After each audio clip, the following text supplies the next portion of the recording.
Danas radimo najjače prirodno gnojivo za paprike, ali i drugo povrće poput rajčica i krastavaca.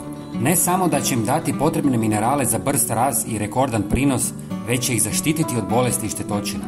Za uspješan uzgoj paprika važno je osigurati dobro drenirano tlo, bogato hranjivim tvarima kao što su dušik, fosfor, kalij i kalcij.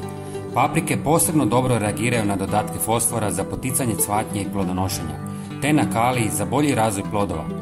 Najčešće bolesti koje napadaju papriku su plamenjača pepelnica, bakterijske i virusne infekcije te fusarioza.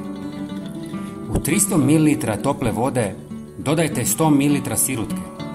Bogate raznih hranjivim tvarima poput proteina, vitamina i minerala poput kalcija, fosfora i magnezija. Kalcij pomaže u jačanju staničnih stijenki i otpornosti biljaka, fosfor je važan za metabolizam i razvoj korijena, dok magnezij potiče fotosintezu. Sirutka također može pomoći u poboljšanju strukture tla, olakšavajući apsorpciju hranjivih tvari. Zatim dodajte 1 žlicu drvenog pepela, korisnog za biljke zbog visokog sadržaja kalija, kalcija, fosfora i drugih minerala.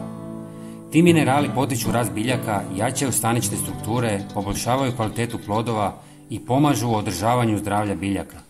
Drveni pepeo također može regulirati pH vrijednost tla, poboljšati njegovu strukturu te pružiti prirodnu zaštitu od štetnika i bolesti.